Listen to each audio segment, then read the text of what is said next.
গতকাল অভিনেত্রী রেখার একটা সাক্ষাৎকার দেখলাম।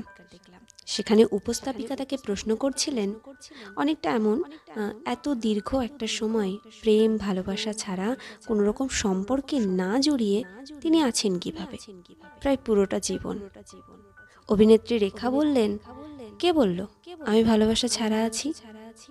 আমার ভালোবাসাকে তো আমি রোজই দেখছি, হয় টিভিতে, না হয় কোনো অ্যাওয়ার্ড ফাংশনে, কখনো কখনো আমাদের সামনাসামনিও দেখা হয়ে যায়। উপস্থাপিকা অবাক হয়ে জিজ্ঞেস করেন, এইটুকুই কি যথেষ্ট আপনার জন্য? অভিনেত্রী উত্তর দেন, ইটস মোর দ্যান এনাফ। তার জানার কি দরকার? আমি জানি, আর আমি রীতিমতো থ্রিল্ড ফিল করি এইটুকুতেই। কল্পনায় একটা মানুষকে যতটা ভালোবাসা যায়, সামনাসামনি কি তা যায়? উপস্থাপিকা তাকে প্রশ্ন করেন, এত দীর্ঘ একটা সময় ধরে একটা মানুষকে ভালোবাসেন পাবেন না জেনেও হোপলেসলি ভালোবেসে গেলেন কিভাবে?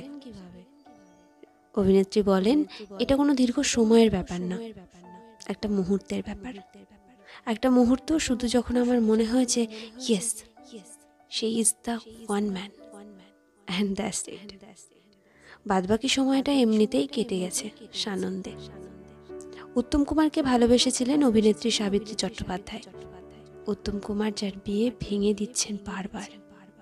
স্ত্রীকে ছেড়ে তার কাছে চলে আসতে চাইছিলেও তিনি বাধা দিয়ে বলেন, আমি কারো সংসার ভাঙার কারণ হতে চাই না। উত্তম কুমার তাই তার স্ত্রীর ঘর করেন, মারা যান।